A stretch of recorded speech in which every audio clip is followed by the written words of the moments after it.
520. fundur bæjarstjórnar Reykjanesbæjar settur. Fundurinn haldinn að Tjarnargötu 12 klukkan 17.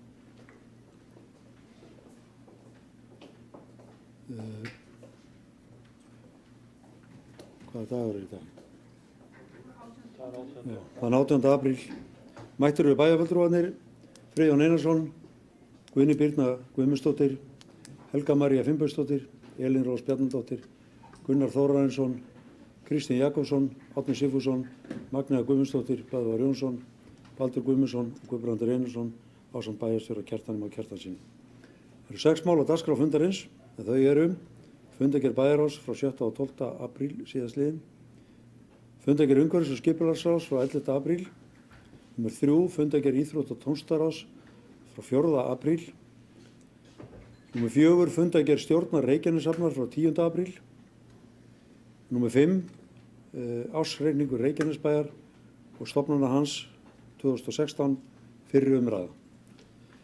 Og síðast á dagskrá er aðlögunaráætlun 2017 til 2022 síðari umræða. Tekinni fyrir fyrsti dagskráliður en það eru fundargerð bæjarráðs frá 7. til 7. og 12. apríl. Orðið laust.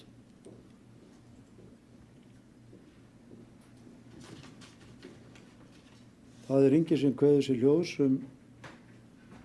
fundargerð bæjarráðs. Þeir sem samþykkja fundargerð bæjarráðs eru bennum ekki að merki. Þær eru samþykktar 11.0. Þá er komið að fundargerð umhverfis- og skipulagsráðs frá 11. apríl og það eru nokkur mál þar sem við þurfum að afgreiða sérstaklega. Og ég ætla að tiltaka þau áður en að ég gef orðið laust. Það er í fyrsta lagi 25. liður í fundargerðinni, 31. liður, 33. liður, 35. liður, 37. liður og 39. liður. Allir þessi liðir snúa að breytingum á deiliskipulagi nema sá síðasti sem að varðar reglur lóðaúthlutanir. En orðið laust. Kristinn Jakobsson.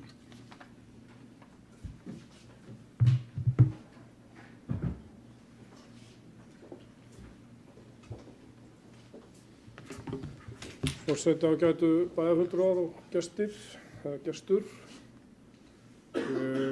Bara vegna máls, að finna það hérna.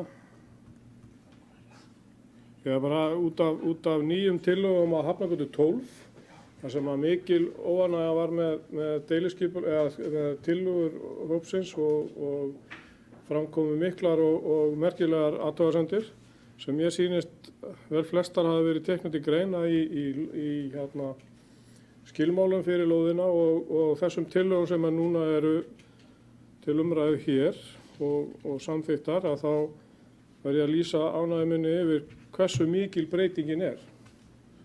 Þetta er akkúrat það sem var rætt, þetta núna fellur tillagan hönnunin að svona hverfinu finnst manni, allavega í það litla sem maður sér af þessu og mér skilst að þetta verði vísað til deiliskipulags, er ekki forseti, þessi tillaga. Var þetta Hafnargötu 12? Það er samþykkt að auglýsa, jú. Nei, Núna hvað er þessi liður? Það auglýsa deiliskipulagi. Já. Og þá ef einhver athugasemdir eru þá er þetta vantarlega hægt að gera athugasemdir við þessa hönnun. En það er gríðarleg bót bót bara í hönnuninu allri og gaman að sjá að íbúarnir hafa eitthvað að segja í varðandi skipulagsmál.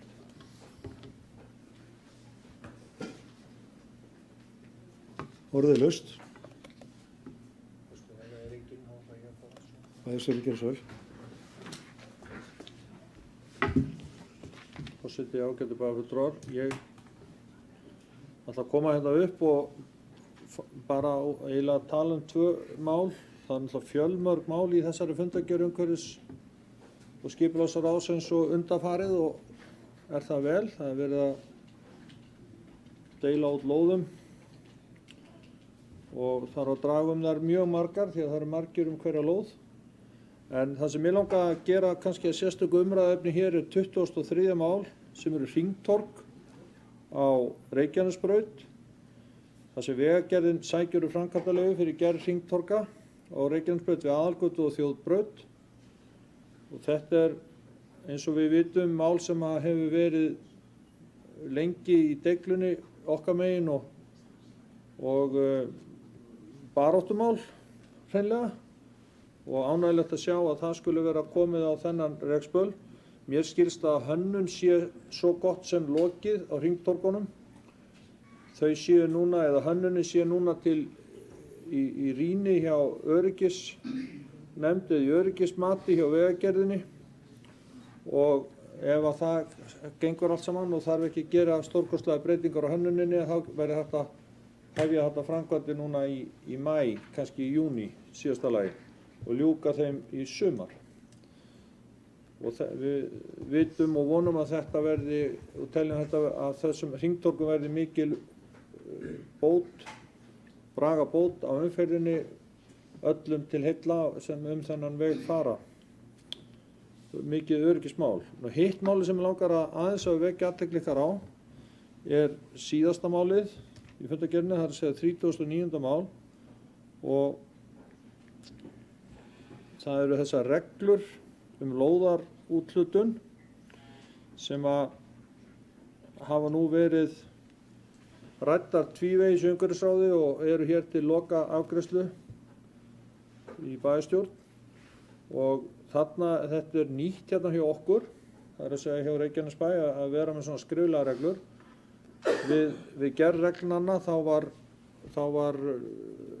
höfðu menn hliðsjón af reglum sem eru þegar í gangi eða í notkun og hafa verið samdar á Akureyri, Akranesi og í Hafnarfirði. Þannig að þessar reglur eru svona stofnið til keimlíkar þeim. Það eru þó þarna einhver atriði sem eru ný fyrir okkur líka hér og mér langar kannski aðeins að nefna þau. Og þau eru rauðlituð eða voru merkt sérstaklega í fylgiskjalinu sem þið hafið aðgang að. Það er í fyrsta lagi þetta að umsækjendur skulu vera skuldlausir við sveitarfélagið, og það er að segja þeim megi ekki vera í skuld út af einhverjum öðrum lóðum sem þeir sóttu eða eru með í gangi. Það er punktur 3.0.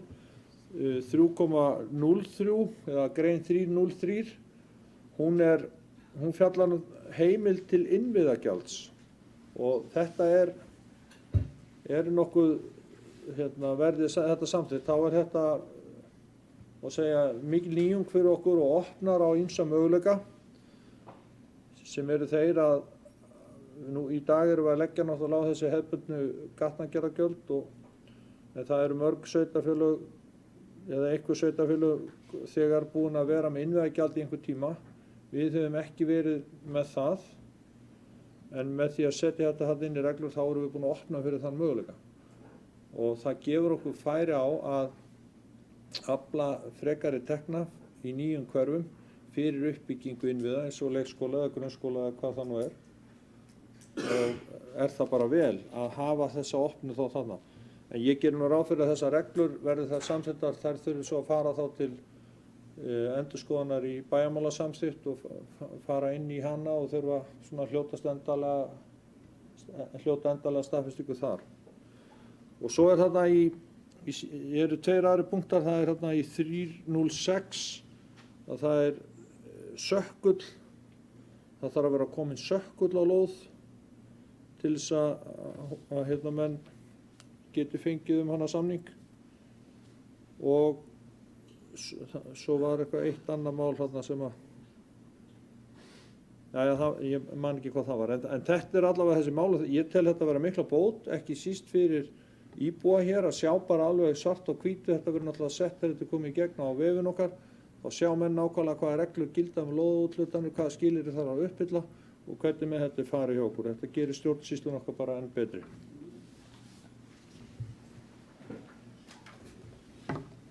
Orðið laust. Friðjón Einarsson.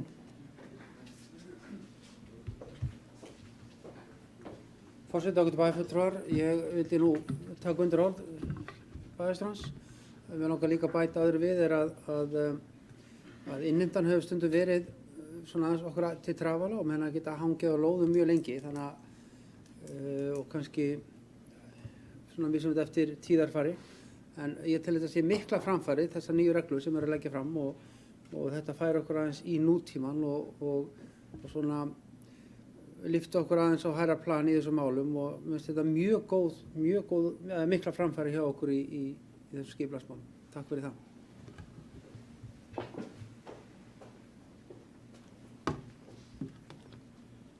Það eru ekki fleiri sem að hafa óskað eftir að koma hér upp undir þessum lið. Varðandi fyrirspurn bæjarfulltrúa Kristíns Hafnargötuna þá er það liður númer 33 sem að ég nefndi hérna. En það er einn af þessum liðum sem við þurfum að greiða sérstaklega atkvæði að þetta fari og verði vísað þá í auglýsingu. Nú en fyrsti liðurinn sem er 25. liður, þess að samþykkja hann er samþykktur með öllum atkvæðum. 31. liður, Brautasveg 39, skipting lóðar. Þeir sem samþykkja hann, það er samþykkt 11-0. 33. liður sem er þá Hafnargata 12. Þeir sem samþykkja það er samþykkt 11-0. 35. liður sem er Leirdalur 2-16, skipulagsbreyting. Þeir sem samþykkja það er samþykkt 11-0. 37. liður sem er Dalsbraut 15, skipulagsbreyting. Þeir sem samþykkja það. Og þá er það 39. liður sem er þá reglur lóðaúthlutanir sem að bæjarstjóri var hér að nefna áðan. Þeir sem samþykkja þessar nýju reglur eru bennum að gefa mikið. Það eru samþykktar 11-0 og áður en að ég ber þessa fundargerð upp til atkvæða þá hefur bæjarfulltrúi Guðný Birna lýst sig vanhæfa vegna liðar númer 19 tekur ekki þátt í atkvæðagreiðslu þann lið. Að öðru leyti vil ég þá bera fundargerðin upp. Þeir sem samþykkja fundargerðina, hún er samþykkt 11-0. Og þá er komið að fundargerð íþrótta- og tónlistarráðs frá 4. apríl orðið laust. Friðjón Einarsson.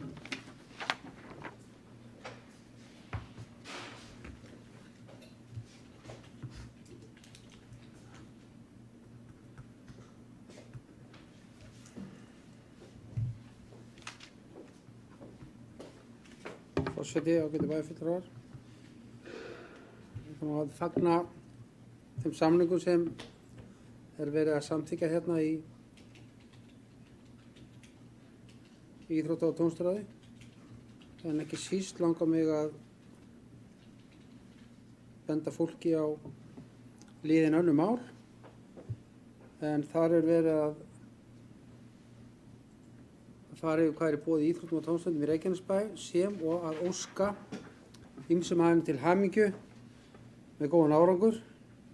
Keflvíkingum góðs gengis í kvenna- og karlakörfuboltanum. Í taekwondo þau vunnið þar Íslandsmeistaratitilinn frá 2009. Jón Ingi hamingju með Íslandsmeistaratitilinn í snóker í flokki 40 ára og eldri. Skotdeildinni fyrir 2 Íslandsmeistara og unglingaliðið sem setti Íslandsmet. Heimleikadeildin og þannig má lengi halda áfram. Ég vildi bara koma upp og óskaðum öllum innilega til hamingju með það. Glæsilegt. Orðið laust. Það er ekki fleiri sem að kveða sér ljós undir þessum lið. Þeir sem samþykkja fundargerð íþrótta- og tónlistarráðs, hún er samþykkt 11-0. Þá er komið að fundargerð stjórnar Reykjaneshafnar frá 10. apríl og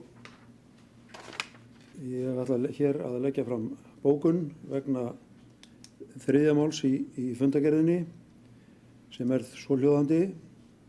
Bæjarstjórn Reykjanesbæjar samþykkir hér með að veita einfalda ábyrgð vegna lántöku Reykjaneshafnar hjá Lánasjóði sveitarfélaga að upphæð 30 milljónir króna til 7 ára í samræmi við samþykkta skilmála lánveitingarinnar sem liggja fyrir fundinum.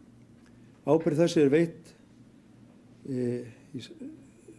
í samræmi við heimild í 1. málsgrein 69. greinar sveitarstjórnarlaga nr. 138 frá 2011 og veitist sveitarstjórnin Lánasjóðnum veð í tekjum sínum til tryggingar þeirra ábyrgð samanber heimild í 2. málsgrein 68. greinar sömu laga.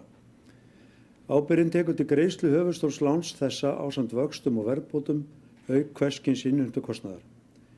Lánið er tekið til endurfjármögnunar afborgana af lánum Reykjaneshafnar sem fellur undir lánshæf verkefni samanber 3. grein laga stofnun opinbers hlutafélags lánasjóð sveitarfélaga nr. 150/2006.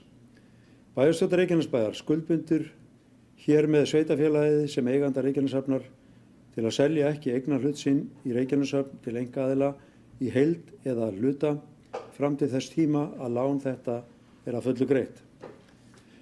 Fari svo að Reykjanesbær selji eignarhlut í Reykjaneshöfn til annarra opinberra aðila skuldbindur Reykjanesbær sig til að tryggja að samhliða yfirtaki nýr eigandi ábyrgð á láninu í hlutfalli við eignarhlut sinn í félaginu.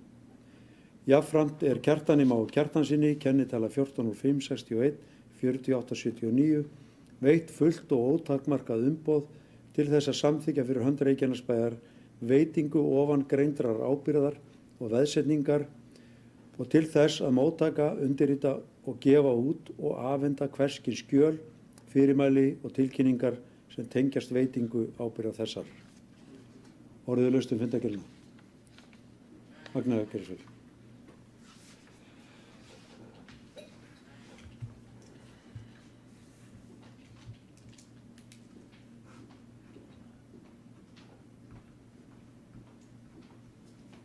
Forseti, bæjarfulltrúar, góðir gestir, ég kem hérna undir 7.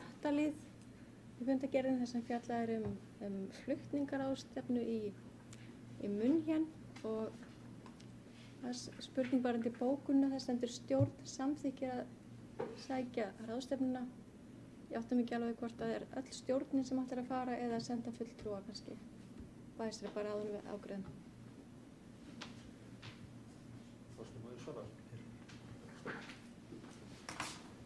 Já, vegna fyrirspurnar bæjarfulltrúa Magnu þá get ég upplýst að ég átti samtal við stjórnarformanninn út af þessu og það er áhugi innan stjórnarinnar að hún fari öll en ég tjáði hana nú þá skoðun mína að mér þætti það nú vel í lagt og eftir samtal okkar í síma fyrir, það var reyndar bara held ég rétt fyrir páska eða páskana, þá vorum við nú sammála að það væri of mikið í lagt. En hvernig nákvæmlega þeir leysa það þá, ég hef ekki heyrt þá útfærslu en það væntanlega er hafnarstjóri að fara og kannski stjórnarformaður með honum, ég held að þetta sé eitthvað þannig. En við vorum sammála það að öll stjórnin færi til München, það væri heldur betur meira en við getum sagt okkur.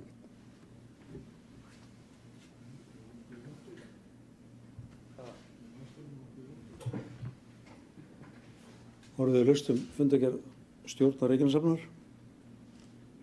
Ég vil bara minna á að stjórn Reykjaneshafnar er sjálfstæð stjórn. Þannig að hún tekur ákvarðanir fyrir sig. Orðið laust. Kristinn Jakobsson, gerð svo vel.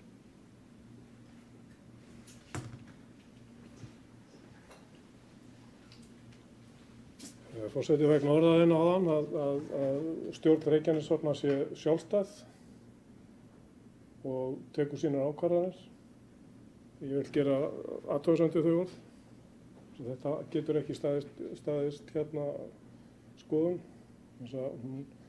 Hún getur hérna tekið samþykkt ýmislegt á fundum en það er bæjarstjórn, það hlýtur að vera bæjarstjórn sem tekur ákvörðun eða samþykkja þær fundargerðir og gerir þá athugasemdir við þær ákvarðanir sem að stjórn hafnarinnar gerir. Fullnaðar ákvörðun er bæjarstjórnar, það hlýtur að vera. Ef það er eitthvað misskilningu hjá mér, þá óska ég eftir að leiðrétta það.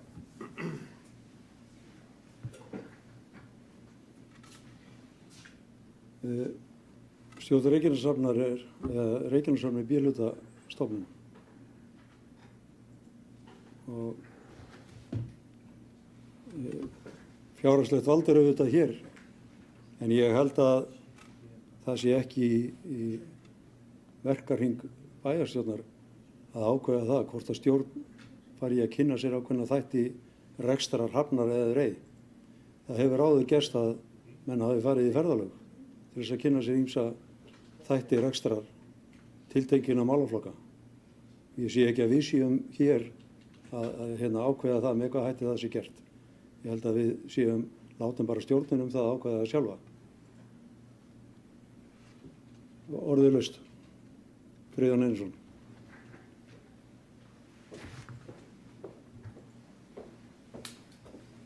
Forseti ágætu bæjarfulltrúar, ég ætla að taka undir orð forseta vor. Það er eitt í þessu líka, það er fjárhagsáætlun í gangi hjá höfninni og mönnum er treyst til að fylgja henni og ef þetta er innan hennar þá gerir ekki athugasemdir við það. Takk.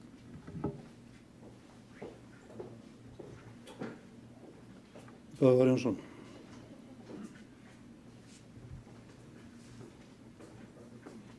Forseti ágætu bæjarfulltrúar. Kannski bara aðeins út af þess að þá hefur auðvitað hér verið svo stefna að menn hafa ekki verið að fara mikið til útlanda. Það hefur verið meðal annars dregið verulega úr því hvernig og hvaða fulltrúar hafa verið sendir á vinabæjarmót og svo framvegis.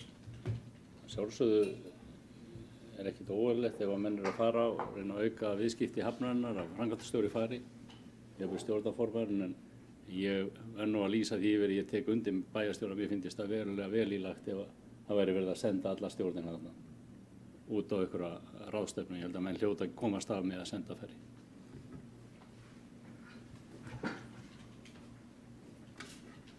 Orðið laust.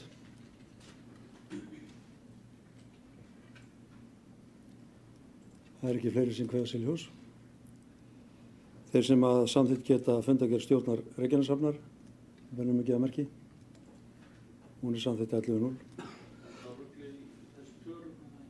Já, það má benda á að þessar tölur sem að tilteknar eru varðandi eða lykiltölur úr ársreikningnum, þetta er einhver skrítin framsetning á þessum tölum. Bara að benda á það. En þó að niðurstöðutalan sé rétt og í samræmi við reikningin, þá var einhverjum einbugir á framsetningu þessara talna. Nú þá er komið að 5. lið sem er ársreikningur Reykjanesbæjar og stofnana hans, fyrri umræða, og ég vil geta þess að það er búið að setja reikningin inn á Mitt Reykjanes, þannig að við höfum orðið aðgang að honum en fengum hann ekki fyrir fund þar sem að þetta er kaupallamál og ekki var hægt að dreifa þessu opinberlega fyrir en að fundi settum. En bæjarstjóri hefur beðið orðið, gerðu svo vel.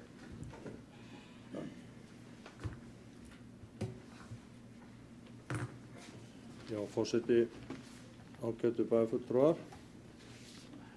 Ykkur hefur nú borist inn á svæðið á Mitt Reykjanes ársreikningur Reykjanesbæjar fyrir árið 2016 og er hann hér lagður fram til fyrri umræðu og að sjálfsögðu allir meðvitaður það að bæjarfulltrúar hafa ekki haft tök á að kynna sér reikninginn. En ég ætla engu að síður að leyfa mér að fara hérna aðeins yfir nokkra tölur og gera svo ráð fyrir að reikninginu verði vísað til síðar umræðu þann 2. maí næstkomandi og að við höfum tækifæri til þess að fara yfir hann betur í bæjarráði í næstu viku. En samkvæmt samanteknum rekstrarreikningi fyrir A og B hluta Reykjanesbæjar þá námu rekstrartekjur sveitarfélagsins á árinu 2016 krónur 19.206 milljónum en rekstrargjöld voru 14.979 milljónir. Samstæða A og B hluta skila því jákvæðu veltufé frá rekstri fyrir afskriftir og fjármagnsliði 4.225,9 milljónir króna sem er 22% framlegð af tekjum. Eftir afskriftir er jákvætt veltufé frá rekstri 3.040 milljónir eða 3 milljarðar rúmir sem er 15,83% af tekjum. Eftir fjármagnsliði, reikningshaldslegar afskriftir og óvinnulega liði er rekstrarniðurstaða jákvæð 126,6 milljónir króna en viðaukaáætlun gerði ráð fyrir 73,9 milljóna króna rekstrarafgangi samstæðu A og B-hluta. Eignir samstæðunnar eru bókfærðar á 51.934,7 milljónir króna eða tæpa 52 milljarða. Þar af eru veltufjármunir 6.146,6 milljónir króna.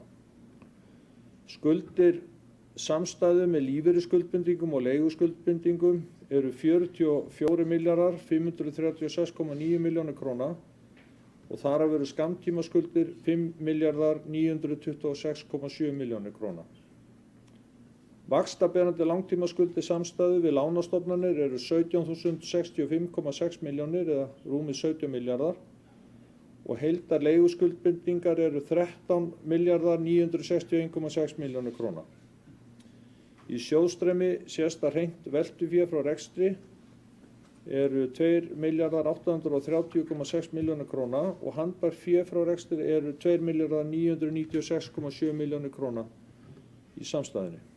Veltufjárhlutfall er 1,04 og lækkar úr 1,07 frá árinu 2015. Bókfært eigið fé hjá samstæðu með hlutdeild minnihluta er 7.397,8 milljónir króna. Eiginfjárhlutfall samstæðu hækkar á milli ára úr 12,92% í 14,24% og skuldaviðmið samstæðu A og B hluta er nú 208,5% og hefur lækkað úr 230,53% frá árinu 2015.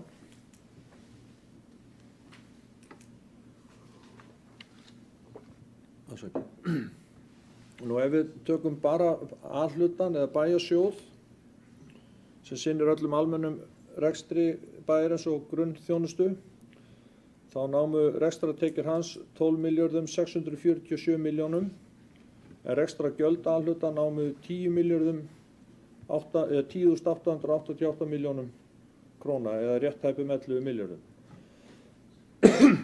Þar á nema laun og launatengd gjöld A-hluta bæjarsjóðs 5.353 milljónum og hækkun lífeyrisskuldbindingar er 1.020 milljónir eða 545 milljónum króna meira eða hærra heldur fjárhagsáætlun 2016 gerði ráð fyrir. Það er að segja lífeyrisskuldbindingarnar hækka 545 milljónir frá áætlun. Og eins og þið öll hér vitið og þá eru þetta stærðir sem eru reiknar út af tryggingastarfræðingum og geta verið að sveiflast til og frá. En þetta er ansi mikil sveifla til hækkunar í rekstrakostnaði hjá okkur på 500 milljónir, 545 milljónir. Og þrátt fyrir það þá skilar bæjarsjóður jákvæðu veltufé frá rekstri fyrir afskriftir og fjármagnsliði upp á 1759,1 milljón króna sem er 13,91% af tekjum.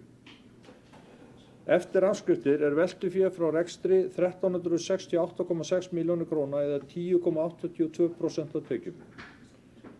Eftir fjármagnsliði, reikningshaldslegar afskriftir og óvinnulega liði er rekstrarniðurstaða jákvæð 48,9 milljónir en viðaukaáætlun gerði ráð fyrir 486,7 milljóna króna rekstrarhalla í bæjarsjóði. Því má segja að afkoman sé rúmlega 535 milljónum krónum betri en áætlun gerði ráð fyrir. Eignir bæjarsjóðs eru bókfærðar á 26.606 milljónir króna eða 26,6 milljarða. Þar af eru veltufjármunir rúmið 3 milljarðar eða 3.092,5 milljónir. Skuldir bæjarsjóðs með lífeyrisskuldbindingum og leiguskuldbindingum eru 23,5 milljarður, 23.502,4 milljónir til að vera nákvæmur og þar af eru skammtímaskuldir 2.422,5 milljónir króna. Vaxtaberandi langtímaskuldir A-hluta bæjarsjóðs við lánastofnanir eru 1921,5 milljónir króna og heildar leiguskuldbindingar eru 14.169,9 milljónir króna eða rétt rúmi 14 milljarðar. Í sjóðstreymi sést að hreint veltufé frá rekstri er 1721,6 milljónir króna en handbært fé frá rekstri er jákvætt 1219,1 milljón króna. Veltufjárhlutfall er 1,28 og hækkar úr 0,67 frá árinu 2015. Bókfært eigið fé frá A-hluta Bæjarsjóðs eru 3.104,1 milljón króna eða rúm 3,1 milljarður.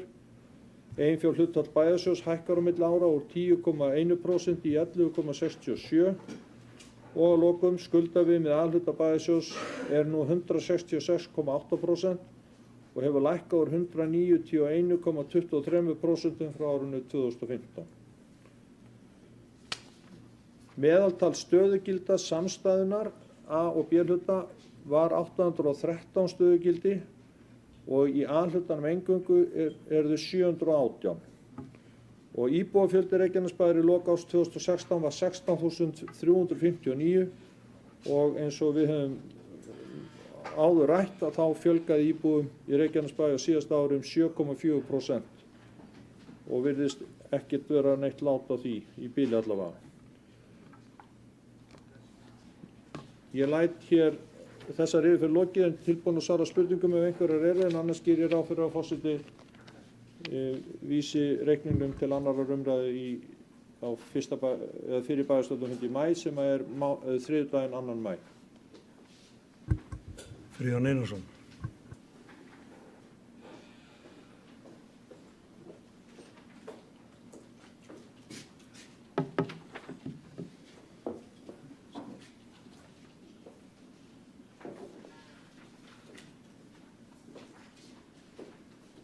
Forseti, ágætu bæjarfulltrúar. Ég vil nú segja það að ég er ansi stoltur yfir þessari stöðu sem þessi reikningi sem við erum að kynna hérna. Það er náttúrulega auðvitað margt sem hjálpar að og ég ætla nú ekki að halda því fram að ég hef gert allt saman. Það er samt verið gaman að geta sagt það. En margir hafa lagt á plóginn í þessu og vil ég þakka þeim öllum fyrir að við erum á réttri leið, bæjarfulltrúum og starfsmönnum og kannski sérstaklega starfsfólki. Það er ekki langt síðan að við vorum hérna í baráttu við í byrjunum þegar við vorum að vinna sókninni. Þetta hefur tekið aldrei langan tíma og hérna við höfum farið marga hringi og hérna margt hefur verið skoðað og við breyttum skipulagi bæjarins og við endurskoðum launakjör og við höfum kynntum ný viðhorf og vinnubrögð stjórnenda, við höfum komið með sterka hagdeild, við höfum komið með mælaborð stjórnenda og reksturinn er komin í gott form. Breytingarnar eru kannski mun meiri þegar maður skoðar ýmsar tölur, ég ætla nú ekki að þreyta fulltrúa með því, en það er þó gaman að sjá það, gaman að segja frá því að það sem fer til rekstrar hjá okkur í dag er mun minni hluti heldur en var áður. Yfirleitt var hlutfall af fjármunum sem við höfum til ráðstöfunar fór megna því í reksturinn og nú er þetta og yfirleitt yfir 90%. Fyrra 2015 var þetta 94% úr rekstrargjöldin, 2014 103%, 98, tæp 99% 2013. Nú er þetta í fyrsta skipti langa tíma komin undir 90% sem er mjög áhugavert. Sama gildir með laun og launatengd. Það hefur lækkað verulega hlutfallið úr 47% 2014 niður í 42% í dag. Það er nánast sama hvort við lítum á hvaða kennitölu við myndum skoða. Þetta er allt í rétta átt og ég er mjög stoltur yfir þessu að þetta skuli hafa gengið svona eftir. Þetta hefur ekki verið auðvelt, hvorki fyrir starfsmenn eða bæjarfulltrúa og þetta er til góðs fyrir samfélagið og ég er virkilega hreykinn af þessum ársreikningi og sem sýnir það að við erum virkilega að stefna í rétta átt og uppskera eftir því sem við höfum sáð. Árni Sigfússon.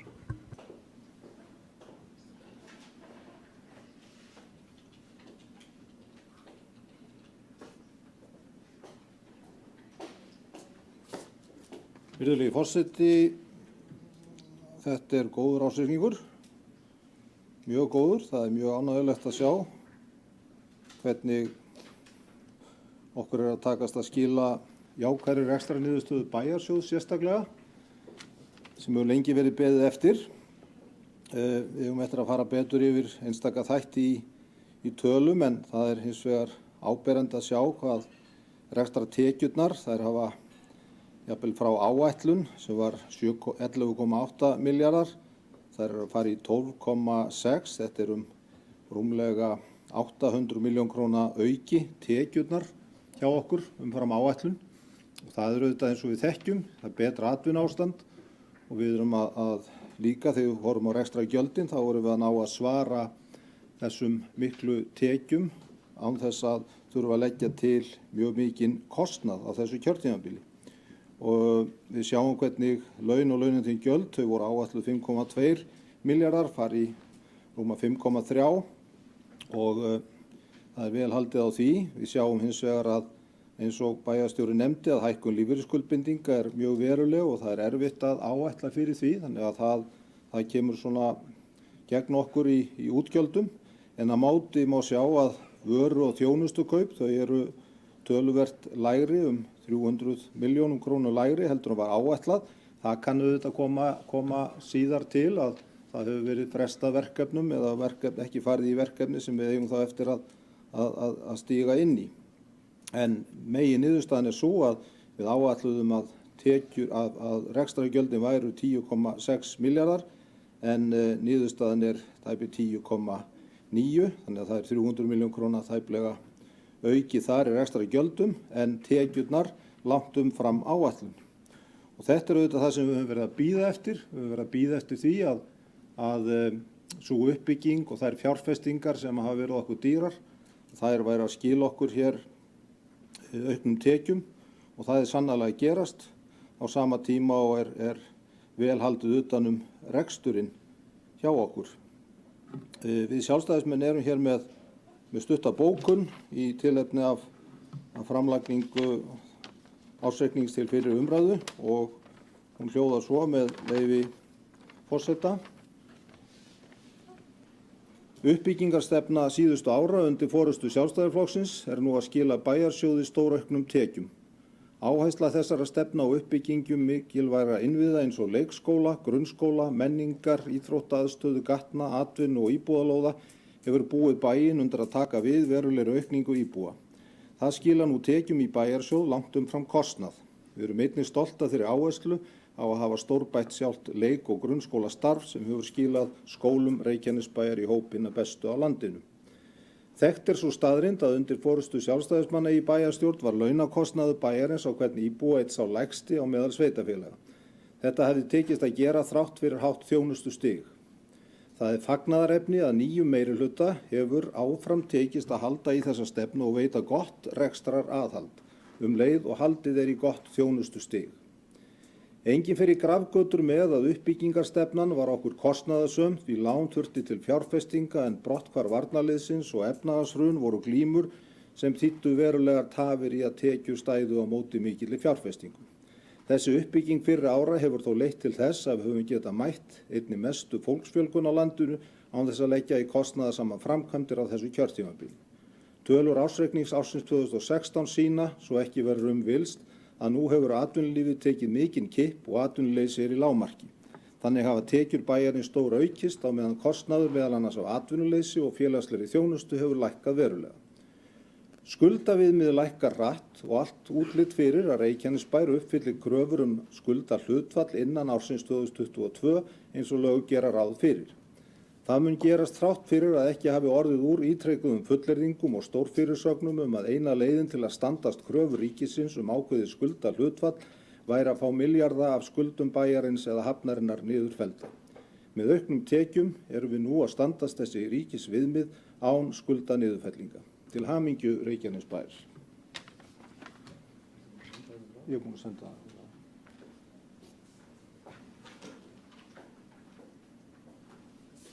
Kristinn Jakobsson, gerðu vel.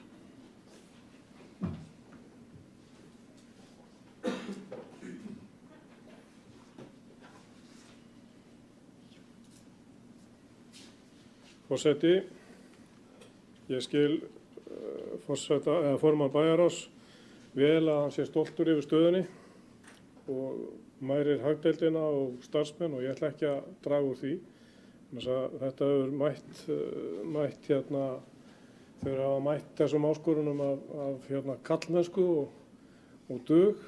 Ef að konur geta verið sýnt einhverja kallmennsku þá ekki miskilja mig þannig en hérna ég held að fram að við getum ekki tekið af þeim að þau mega vera stolt af því starfi sem þeir hafa skilað í rekstri Reykjanesbæjar og þó sérstaklega að halda rekstrakostnaðana niðri sem hefur verið þrekvirki.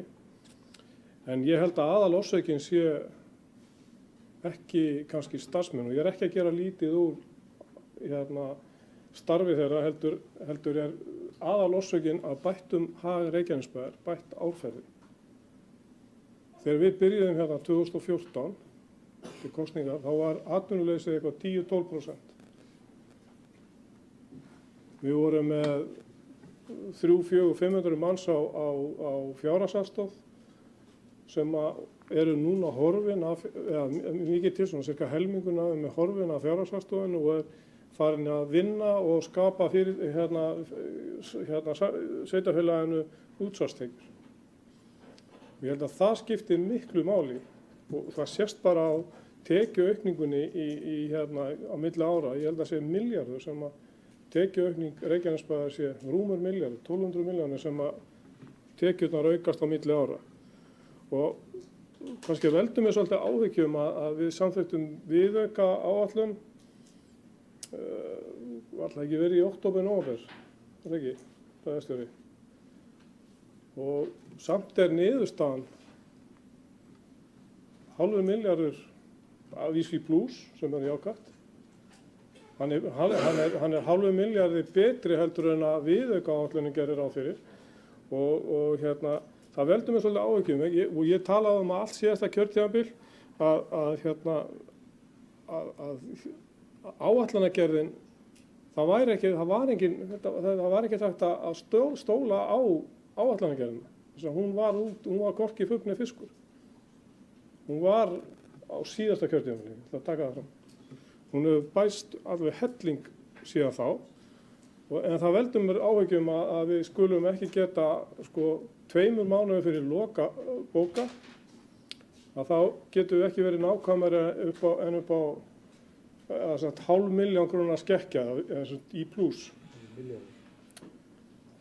Niðurstaðan er 500 milljarður, já. Þannig að það sést í augum uppi að þegar við aukum teljaran eða aukum upphæðirnar sem eru fyrir ofanstrik og við höldum hérna skuldunum í stöðugum og þá lækkar hlutfallið. Er tekina fyrir neðan? Já, ok, já.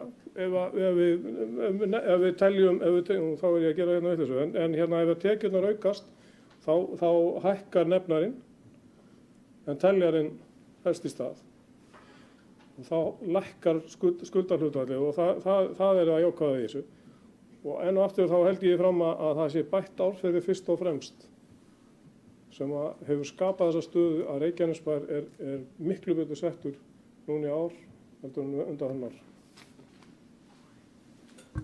Gunnar Þórhallsson, Gessvel.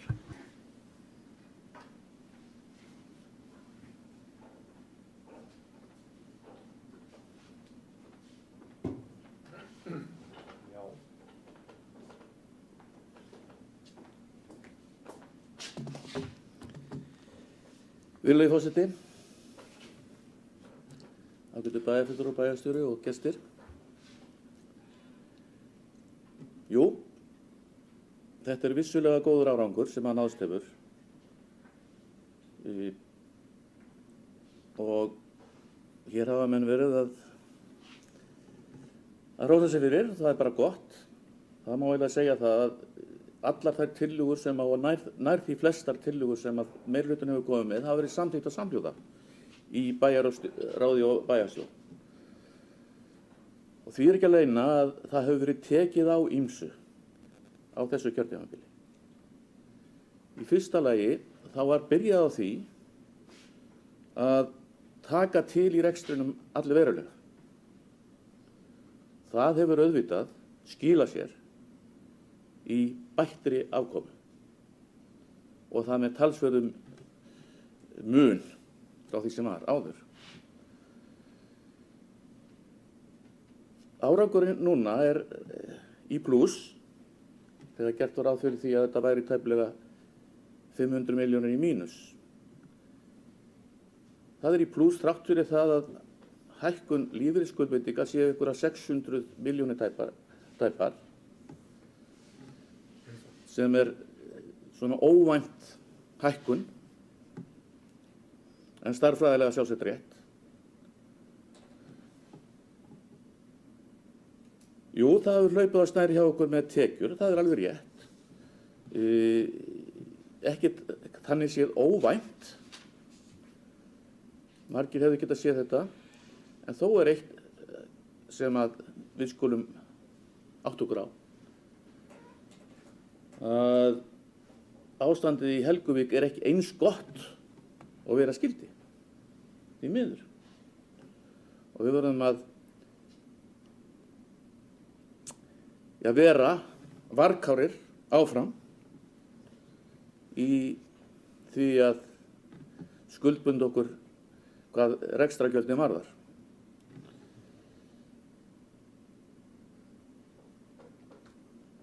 Nú, ég sé fram á það að ef þessar framkvæmdir allar og þessi atvinnutækifæri út í Helguvík skila sér, þá verðum við komin á græna græn fyrir þetta tímabil, það er að segja 2022, verðum þá þar stödd að við getum farið að bæta verulega samfélagið, sem er auðvitað ýmislegt sem þarf að bæta, það er ljóst. En ég vil bara þakka þeim starfsmönnum sem hafa komið að þessu, en einnig bæjarfulltrúum fyrir að hafa tekið vel á þessu. Það er ástæða til að þakka öllum bæjarfulltrúum fyrir þetta, því að það hafa allir lagst á plóginn og tekið þátt í þessu. Og það er bara ánægjulegt.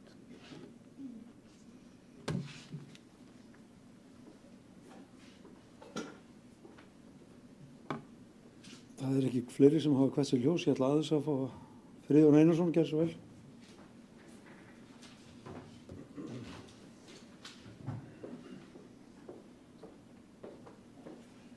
Forseti, ágætu bæjarfulltrúar.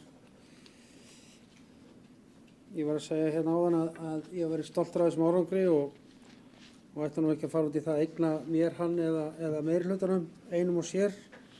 Heldur er það allir sem stöndum öll saman að þessu. En mér finnst gaman að því að Sjálfstæðismenn koma hérna með bókuna sem þið þakka sjálfum fyrir uppbygging á fyrri árum og þess vegna hafi þetta allt gengið svona vel hjá okkur. Mér finnst það kannski ekki eiga við að þakka sjálfum sér alltaf það sem þeir hafi gert í fortíðinni, að þess vegna er allt svona gott í dag. Á þeim tíma voru gjöld og tekjur yfirleitt samferða fleygiferð upp og segja það að þessar fjárfestingar þeirra hafi borgað sig á sínu tíma mikið vafamál. Við kannski myndum skulda líka mikið minna eða ekki hefur verið fyrir þessar miklu fjárfestingar. Og það má alltaf deila það, hvort sé gott að eyða alltaf efni fram og fyrirfram. Og kallaði uppbyggingarstefnu á sama tíma og við erum í viðræði við kröfuhafa og í eftirlitsnefndinni finnst mér mjög sérstakt. Enn fremur að hrósa sér að því að launakostnaður á IT verið með þeir lægstu í stórum sveitarfélögum. Þetta er líka dálítið merkilegt vegna þess að það voru Sjálfstæðismenn sem stóð á fætur þegar við vorum að breyta launamálum í nóvember 2014 og skera niður yfirvinnu og aksturspeninga og svo þegar við fórum í endurskipulagninguna sem var sparnað til langs tíma að þá voru þeir á móti því og bókuðu sérstaklega það í bæjarstjórn í nóvember 2014 að við varum að ganga allt of langt í niðurskurði og skemma skaða kjör starfsmanna sem og að við værum að skapa óánægju til langs tíma og jafnvel ýta undir fólksflótta frá Reykjanesbæ, þar að segja af starfsmönnum. við skulum bara hafa það stundu þessi sannara reynist. Ég vil frekar kannski líka það að segja það að við séum að ganga núna leið án skuldaneyðfellinga. Bæjarfulltrúi Árni veit það að við erum í samningu við kröfuhafa, það sem er að ganga, það sem gríðarlega breytingar á fyrirkomulagi fyrir höndum, það sem meðal annars er lækkun vaxta og ýmsar skipulagsbreytingar sem gef okkur þér uppi staðið á næstu 5 árum 6 milljarða í niðurfellingar. Og koma hérna upp og segja það að þurfi ekki skuldaniðurfellingar, það er bara eins og að kalla á kröfuhafa og segja, heyrðu, skulum bara halda þessu alltaf óbreyttu. Þetta eru gríðarlega breytingar sem voru hérna á 3 árum. Gríðarlegar breytingar og sennilega mun meiri breytingar heldur en ég hef nokkuð tíðan haldið að við þyrftum að gera fyrirfram. Og ég segi aftur, ég er mjög stoltur af því. Það er ekki þannig eins og að uppbyggingarstefna í Helguvík hafi verið að skila miklu til okkar, því miður. En ég vil bara enda þetta kannski á að segja það að þetta er samhentur hópur sem hefur staðið að þessu og þá á ég við alla í bæjarráði, alla í bæjarstjórn og alla starfsmenn og íbúa Reykjanesbæjar. Takk fyrir. Böðvar Jónsson.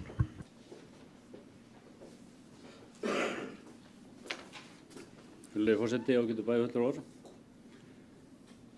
Þetta er mjög ánægjulegur reikningur sem að hér liggur fyrir og gaman að sjá það að við erum að skila núna afgangi bæði í bæjarsjóði og í samstæðunni og það er auðvitað ekki horft fram hjá því að það eru auðvitað tekjurnar sem er að vaxa svo mikið umfram gjöldin. Og það er auðvitað 2 ástæður fyrir því. Það er að við gátum tekið við þessari miklu fólksfjölgun á þess að fara í miklar og kostnaðarsamar innviðauppbyggingar, en líka leið, alveg eins og við sjálfstæðismenn höfum nú alltaf bent á, hér hefur verið mjög gott aðhald í rekstrinum. Það hefur aldrei verið dregin fjöður yfir það mál.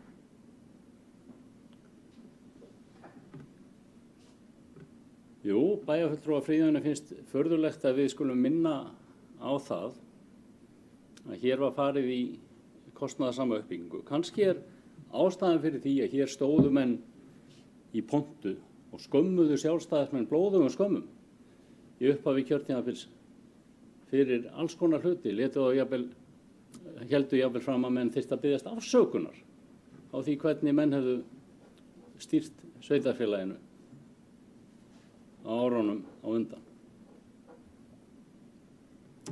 Það er auðvitað ekkert sjálfgefið að við höfum getað tekið hér við núna á 3.000 manns á þessa kjörtímabili og áður en við fórum í undirbúning að nýjum grunnskóla í Dalshverfi þá var kannski búið að setja 200-300 milljónir í uppbyggingu skólamannvirkja á kjörtímabili. Nokkurar lausar kennslustofur í skólum og viðbygging í 1 eða 2 leikskólum. Það var auðvitað búið að fjárfesta til þess að taka við auknum fjölda. Og það er enginn heldur að draga fjöður yfir það að svo uppbygging var kostnaðarsöm. Það er meira þess að mynda á það í bókun sjálfstæðismanna.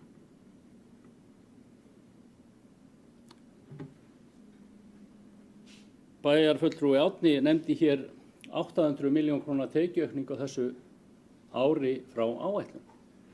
Það er viðaukinn frá, það er að segja, viðbótin frá viðaukaáætlunni sem var samþykkt síðari hluta ársins. Áætlun ársins gerði ráð fyrir að tekjurnar væri í kringum 11,2 milljarðar. Síðan fórum við í endurskoðun fjárhagsáætlunar og hækkuðum tekjuspána 600 milljónir, en niðurstaðan er 800 milljónum umfram það. Þannig að tekjurnar eru tæpum 1,5 milljarði hærri heldur en að við vorum að gera ráð fyrir hér í upphafi ársins. Og það er frábært að við skulum hafa getað tekið við þessum mikla fjölda og fengið þessa miklu tekjur inn og á sama tíma hafi menn haldið svo vel utan úr reksturinn að hann hafi ekki farið, þessi tekjuaukning hafi ekki farið samhliða út í gjöldum.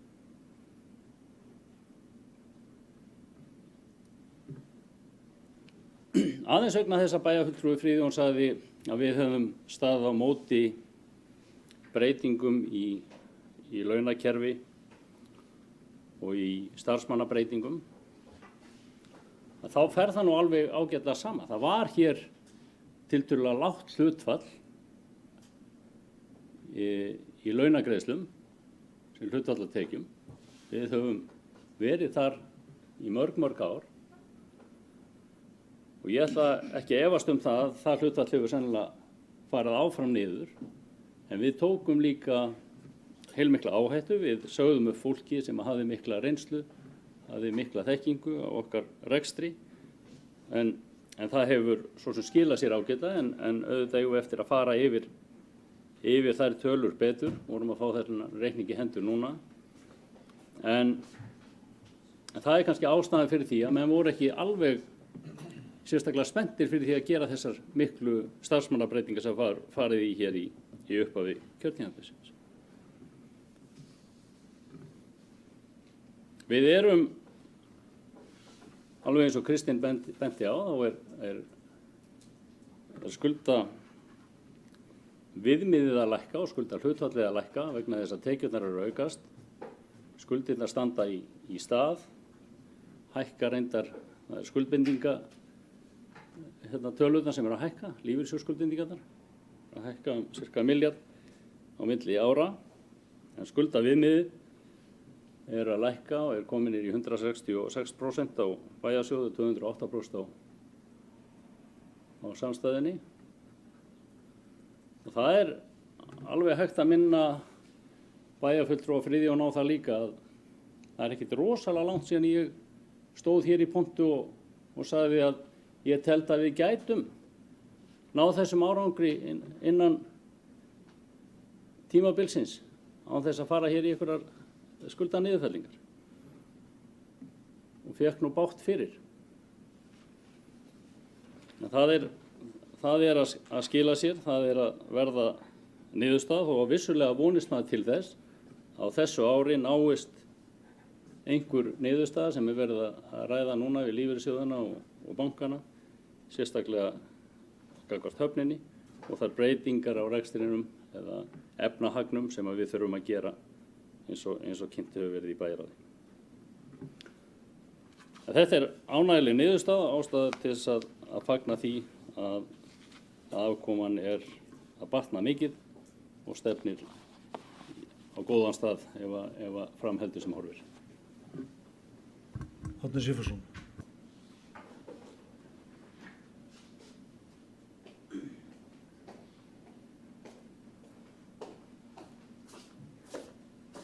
Virðulegi forseti, mér langaði til að svara aðeins vangaveltum Friðjóns, en Böðvar hefur nú séð talsverðan hluta af því.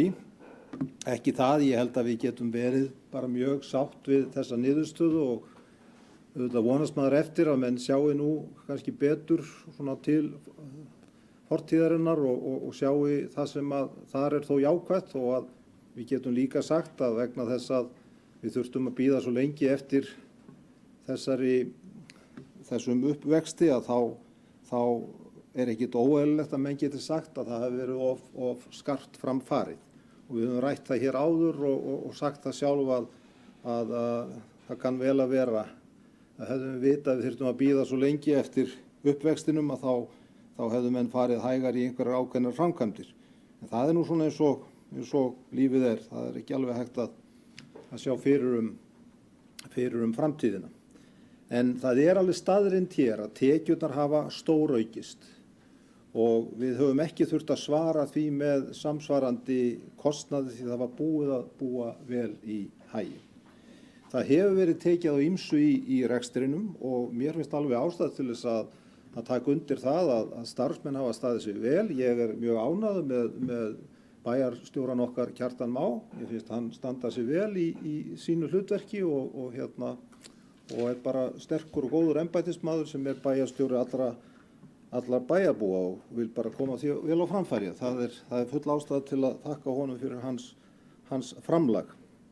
En það er hins vegar ekki svo að að þegar við tölum rekstratölur og hvað þurfum við að gera, við þurfum alltaf að vera að horfa til rekstursins og bæta reksturinn og skoða með hvaða hætti við getum gert betur. Við þurfum auðvitað að skoða rekstratölur svona þegar að tími gefst til og bera þær saman á milli ára og sjálfsagt að gera það svo við getum öll lært af því hver er ávinningurinn. Mér finnst þessi umræða launabreitingar á bæjarskrifstofum sem stundum verið að minna á að því að við vorum ekki alveg sátt við það væri verið að reka fólk eða segja fólki upp og ráða nýtt og gera breytingar, ákveðnar breytingar. Við vorum ekki alveg sátt við það og það er ekkit óeðlilegt að það sé, en ég held hins vegar að það hafi ekki verið neitt stórvægilegt skref sem hafi gjörbreytt hér rekstrinum. Það voru þættir sem höfðu áhrif, en það er ekkit stórvægilegt skref í því sem við erum að tala hér sem snúa þessari miklu tekjuaukningu og aðhaldi í rekstri. En vonandi sjáum við það bara þá í rekstratölum að það hefur skilað sínu. Sama þessa skuldaniðurfellingaumræðu, það er bara líka staðreynd. Hún hefur staðið í 3 ár og það hefur alltaf verið ljóst að við myndum semja lækkun vaxta, við myndum semja breytt kjör. En það voru fullyrðingar að við þyrftum að fá hreinlega niðurfellda 6,3 milljarða af skuldum bæjarins til þess að geta lifað þetta af. Það er auðvitað ekki að gerast, við skulum bara segja sem betur fer. Við hljótum öll að vera mjög ánægð með að það sé ekki staðan. En það er það sem við erum að vitna til. Það var þessi skuldaniðurfellingar umræða sem að gekk yfir. Það hefur alltaf verið ljóst að það þyrfti að endursemja skuldir og lækka vexti og voru tækifæri til þess, sérstaklega nú, og það mér sýnist ágætlega að hafa verið staðið að því.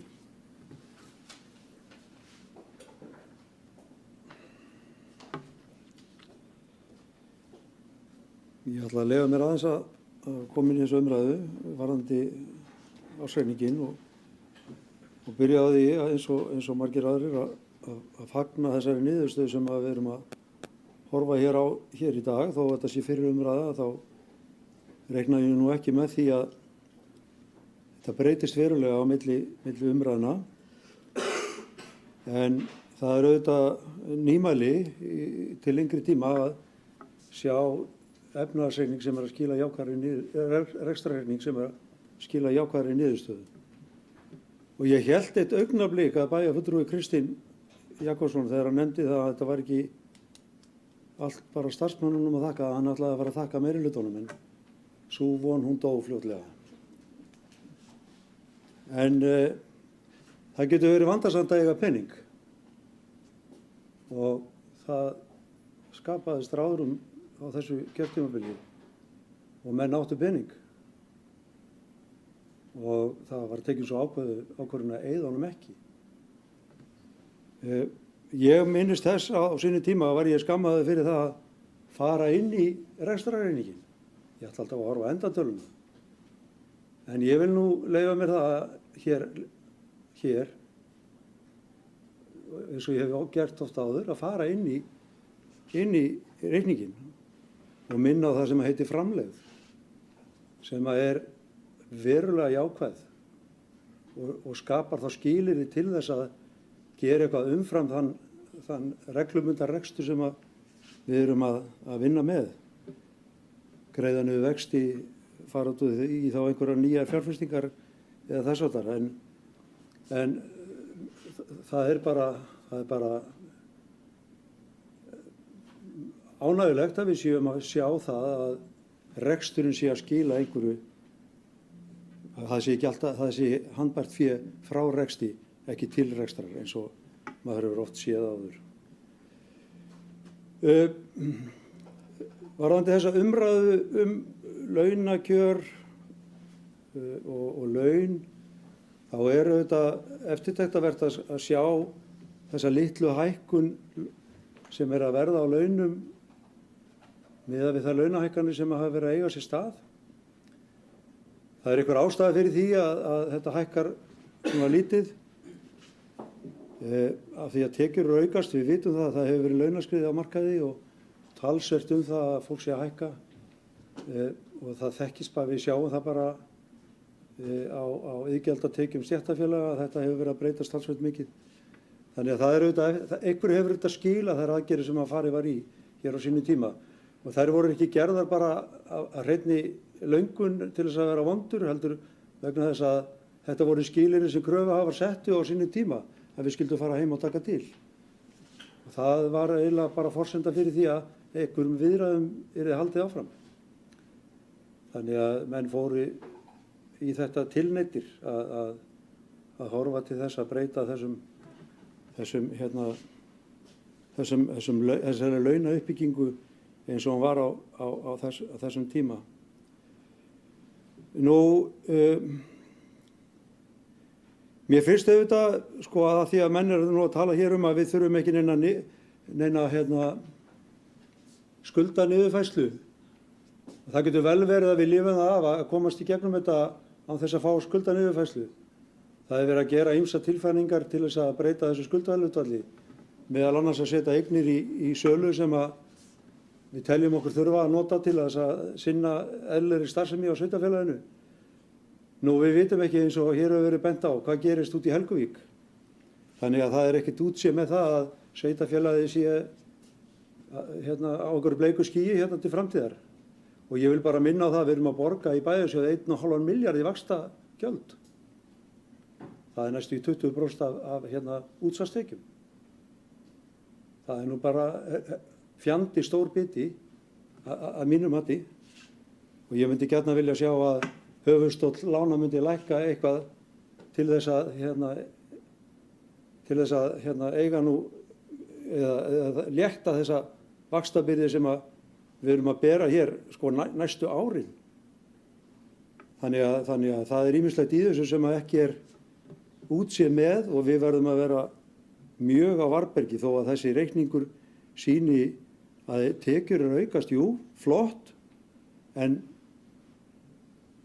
gjöldin hafa staðið í stað, nánast, vegna þess að hér hefur verið gætt aðhalds undir styrkjustóð bæjarstjóra og þess meirihluta sem nú stendur, sem situr hér núna, hann hefur verið mjög ákveðinn í því að láta áætlunum útgjöld standast og það skiptir máli. Þannig að við hefðum þá fjármuni sem að kæmu inn umfram til þess að greiða niður skuldir og það skiptir máli. Þannig leysum við málin til framtíðar, ekki með því að eyða hverju krónu sem kemur inn í bæjarsjóð.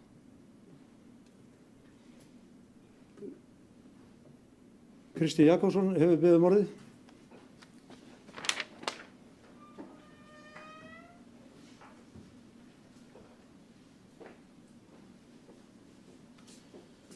Forseti, virðulegur, mikið leitt að hafa valdið vonbrigðum varðandi mæringu og meirihluta. Ég ætla að sleppa mig frá því í kvöld allavega. Það getur vel verið að það komi á seinni umræðunni.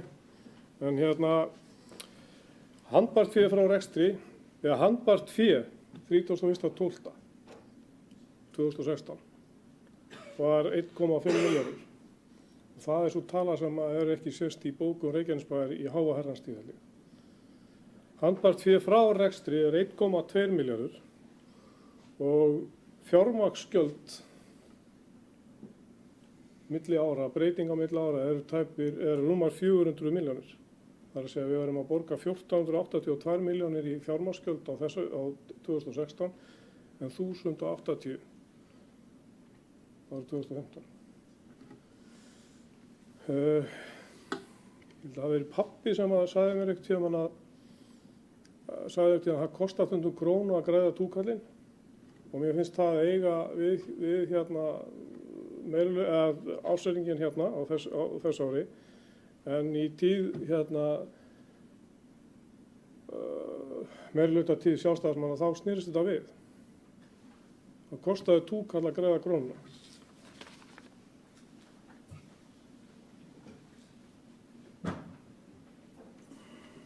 Gunnar Þórunnsson Gersvall.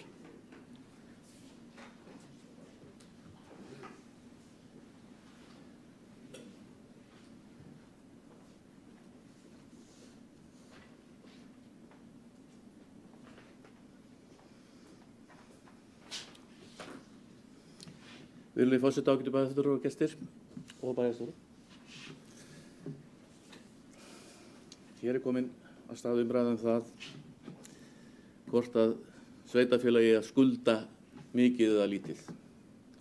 Og ég almennt þeirrar skoðunar að sveitarfélagi eigi að halda aftur að sér í lántökum.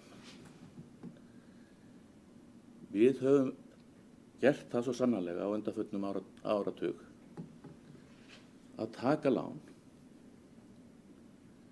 eins og það að selja skólana og nota það fjármagn til þess að, sem kom út úr því, til þess að fara í ýmsar aðgerðir. Gott og vel, eitthvað af því hefur skilað sér. En samt eru þessi draugar fortíðarinnar að valda okkur vandræðum. Það er augljóst á rekstrarreikningnum að við erum að borga alveg gífurlega vexti sem eru auðvitað andskoti blóðugt. Mér hefur alltaf fundist blóðugt að afsækja orðbragði að þurfa að borga vexti af einhverjum óþarfa. Ég sé það fyrir mér að ef við komumst út úr þessu að við förum að stilla okkur í hóf hvað varðar lántökur, reynum að halda því í horfinu og byggjum þetta upp með tekjum sem við öflum sjálf, íbúarnir með útsvarsframlagi og fasteignaframlagi. En einnig tekjum af fyrirtækjunum, öllum sem að verða hérna væntanlega í framtíðinni og munu skila góðum arði og góðum tekjum inn í sveitarfélagið. Þetta er það markmið sem við þurfum að hafa en ekki að vera að reyna að fara fram úr okkur. Alls ekki. Við megum það ekki.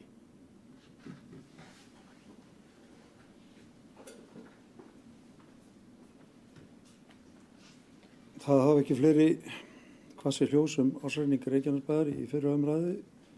Þá vil ég gera það tillögu minni að hún hefur verið vísað til seinni umræðu 2. maí. Þeir sem samþykkja það að reikningurinn fara til seinni umræðu 2. maí. Það er samþykkt með öllum greiddum atkvæðum.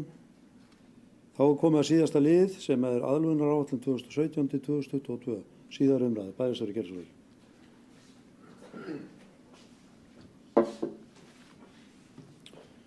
Já, forseti ágætu bæjarfulltrúar. Nú þegar við hefjum aðra umræðu aðlögunaráætlun Reykjanesbæjar er mér bæði ljúft og skylt að fara aðeins yfir tilurð hennar, helstu forsendur og markmið til glöggvunar fyrir þá sem ekki hafa haft tækifæri til að setja sig inn í þessi mál. Og þá er ég að hugsa þá sem að kunna að hlusta á þetta núna eða síðar, til dæmis. Aðlögunaráætlunin byggir á þeirri framtíðarsýn að í Reykjanesbæ ríki áfram mikill kraftur og uppbygging með tilheyrandi fólksfjölgun, fyrsta flokks þjónustu og auknum lífsgæðum. Einnig að þau áform sem uppi eru stóriðju í Helguvík gangi öll eftir. Í endurskoðun sveitarstjórnarlögum sem tóku gildi árið 2012 var sett fram nýtt hugtak, svokallað skuldaviðmið, sem gerir ráð fyrir að skuldir A- og B-hluta samstæðu sveitarfélaga nemi ekki hærra hlutfalli en 150% af reglubundnum tekjum samstæðureiknings sveitarfélaga. Þetta mun hafa verið gert til þess að tryggja að sveitarfélög færu ekki fram úr sér til framtíðar litið og að fjárfestingar og skuldsetting yrði innan viðráðanlegra marka.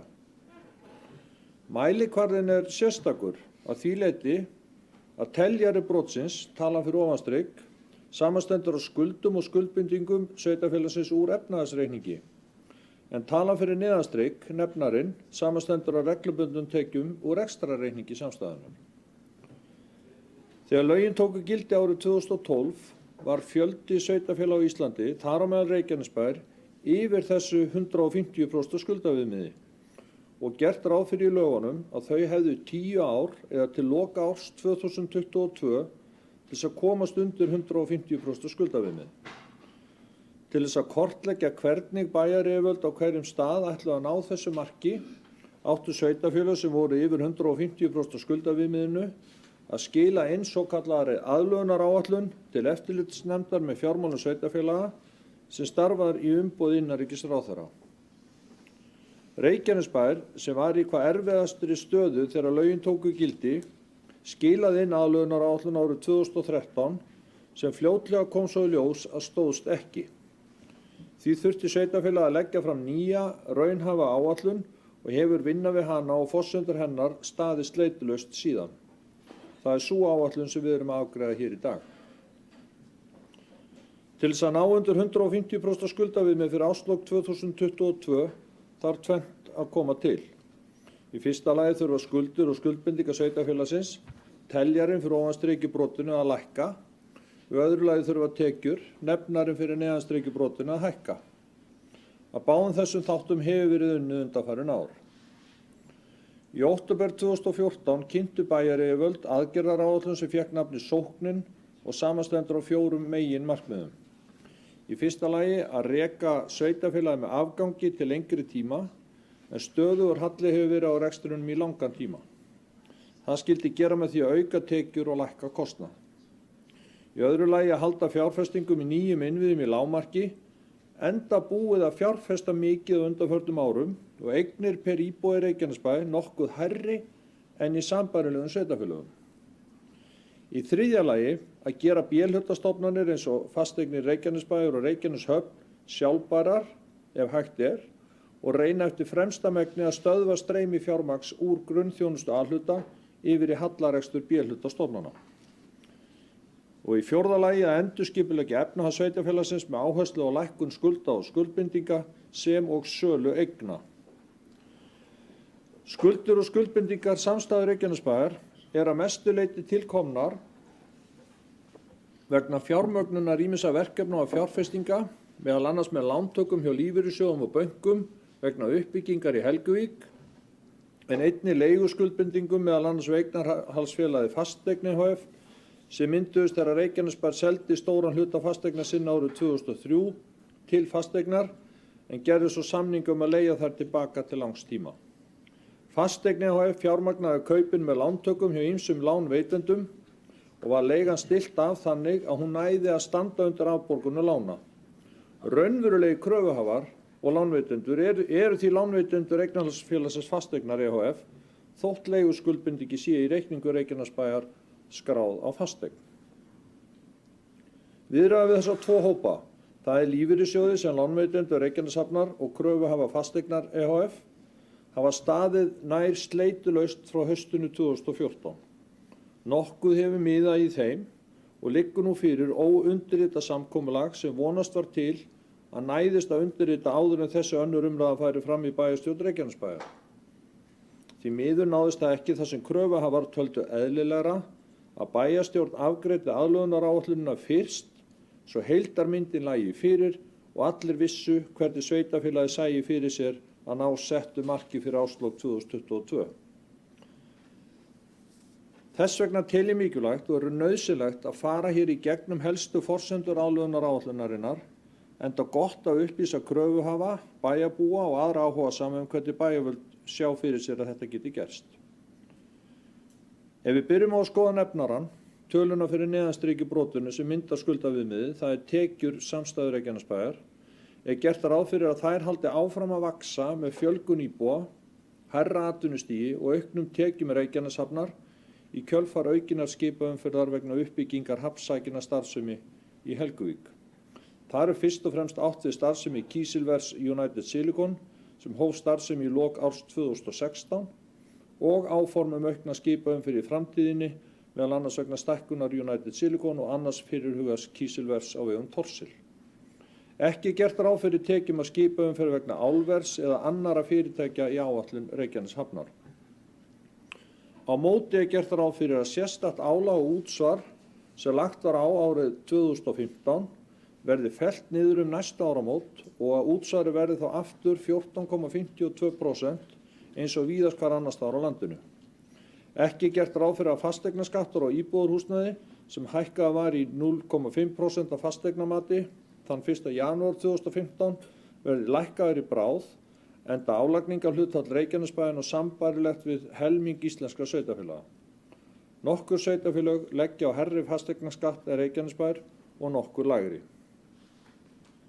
Eins og áður hefur komið fram er unnið að margvíslegum aðgerðum til lækkunar skulda og skuldbindinga samstæðu Reykjanesbæjar. Helstu aðgerðir sem unnið er að eru eftirfarandi.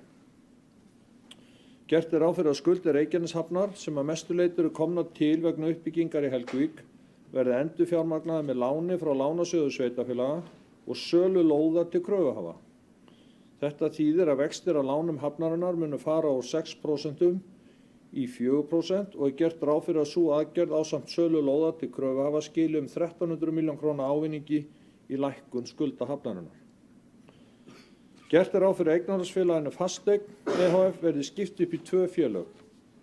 Í annað félagi fara þær eignir sem Reykjanesbær getur ekki verið án vegna lögboðinnar grunnþjónustu svo sem grunnskólar, leikskólar og fleira. Í hitt félagi fara eignir sem Reykjanesbær er að leigja í dag en þarf ekki nauðsynlega á að halda til að geta haldið út í lögboðinni grunnþjónustu. Þetta eru meðal annars golfskálinn í Leiru, Dráttarbrautin í Gróf, 88 húsið, Íþróttaakademían, Hljómahöll, íbúðarhúsið á Þórusti 3 og fleiri slík. Leigusamningar þessar eigna verða styttir í 5 ár og skila svo aðgerðum 2,2 milljarða nettó lækkun skuldbindinga. Gert er ráð fyrir að þessar eignir verði seldar á tímabilinu og söluandvirði notað til að gera upp þær skuldir sem á þeim hvíla. Reykjanesbær er ekki skuldbundin til að leigja þær lengur en til ársloka 2022 og ef þær verða óseldar þegar þar að kemur munu kröfuhafar taka eignirnar yfir og fella á móti niður áhvílandi lán vegna þeirra.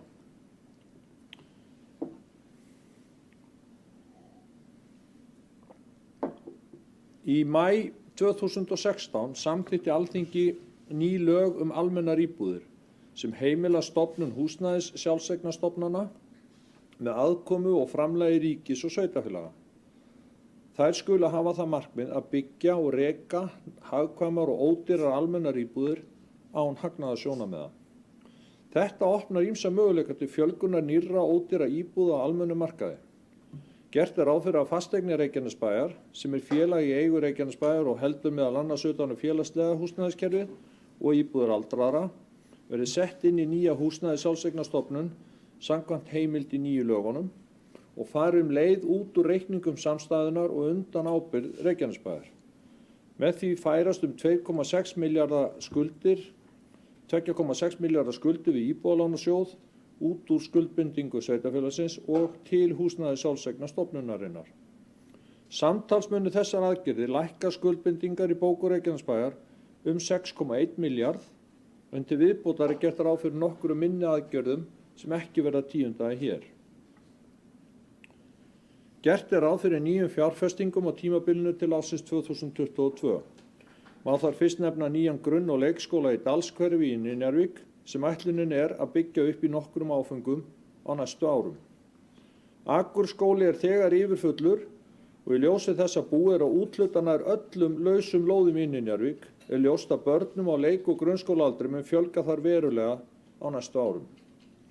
Einnig eru hafnar framkvæmdir við uppbyggingu 400-500 íbúða byggðar á vegum einkaaðila sem hafa eignast landi sem Hlíðahverfi mun byggjast á. Í kjölfarið má gera ráð fyrir að sú uppbygging kalli á byggingu leik- og grunnskóla þar. Hvenær það verður er ekki ljóst á þessari stundu og fer meðal annars eftir íbúasamsetningu hverfisins og fleira. Þá er gert ráð fyrir verulegri fjölgun nýrra íbúa að Ásbrú sem og í fyrirhuguðum fjölbýlishúsum Klasa fyrir aftan Nesvelli og svo mætti áfram lengi telja. Einnig má búast við frekari fjárfestingum og framkvæmdum á vegum Reykjaneshafnar í Helguvík ef áform áðurnefnda uppbyggingu stóriðju ganga eftir. Það sem mikil óvissa ríkir hvað muni gerast á næstu árum, bæði tekju- og gjaldamegin, eru bæjaryfirvöld í Reykjanesbæ viðbúin því að taka þurfi aðlögunaráætlunina til endurskoðunar eftir því sem forsendur breytast og óvissa hvað gerist fram til ársloka 2022 minnkar.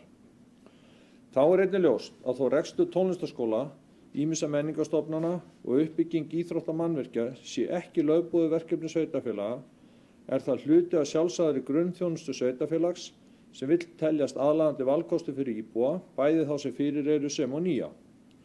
Því verður unnið að framtíðarlausn húsnæðismála tónlistarskólans og annarra notenda þeirra fasteigna sem óvissa mun ríkja verði af uppskiptingu eignarhaldsfélagsins Fasteignar ehf. sem ég minntist á áðan. Að lokum er rétt að geta þess að svo aðlögunaráætlun og forsendur hennar sem hér er lögð fram til annarar umræðu og afgreiðslu hefur verið kynnt kröfuhöfum, eftirlitsnefnd með fjármálum sveitarfélaga og fleiri aðilum sem hagsmuna eiga að gæta og hefur fengið góðar viðtökur allra. Í henni eru settar fram 2 sviðsmyndir.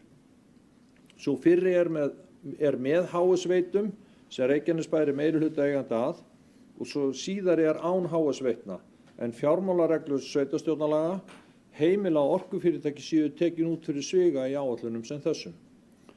Í fyrri sviðsmyndinni, þar að segja með HS-veitur inni, gerir aðlögunaráætlunin ráð fyrir að rekstrarjöfnuður náist strax á þessu ári 2017 en það þýðir að samanlögð heildarútgjöld til rekstrar samstæðu A og B-hluta á hverju 3 ára tímabili, það er nýliðins árs 2016, yfirstandandi árs 2017 og næsta árs 2018, séu ekki hærri en sem nemur samanlögðum reglulegum tekjum á sama tímabili og að skuldaviðmið verði 149% í lok árs 2022. Í hinni sviðsmyndinni eru HS-veitur ekki teknar með í samstæðu A og B-hluta og þá næst rekstrarjöfnuður árið 2020 en gert er ráð fyrir að skuldaviðmiði verði lægra í lok árs 2022 í þessari sviðsmynd eða 146%. Við munum áfram reikna út báðar sviðsmyndirnar og fylgjast vel með þróun þeirra. Eitt af stórum málunum næstu misserin verður einnig að fá ríkisvaldið til liðs við okkur við óhjákvæmilega innviðauppbyggingu málaflokka ríkisins á svæðinu. Það er ekki nóg að sveitarfélögin á Suðurnesjum taki á til að mæta fyrirsjáanlegri fjölgun íbúa á svæðinu, meðal annars í kjölfar mikillar aukningar starfa vegna fjölgunar ferðamanna og flugumferðar Keflavíkurflugvöll. Ríkið þarf að gera það líka.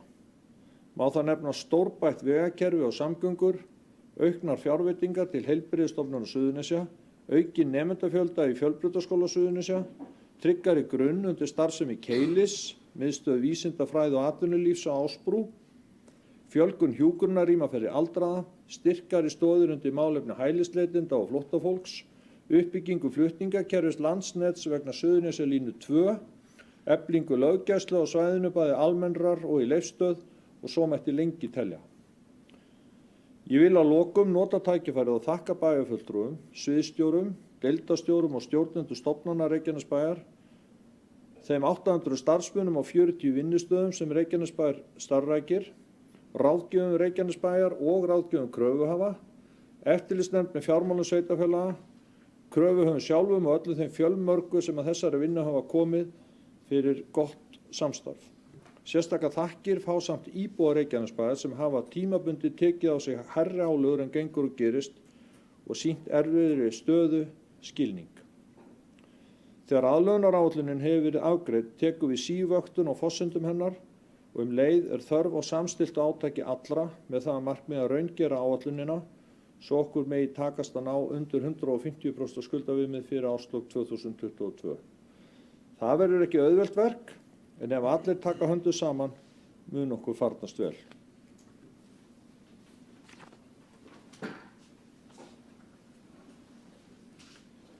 Takk fyrir þetta, bæjarstjóri.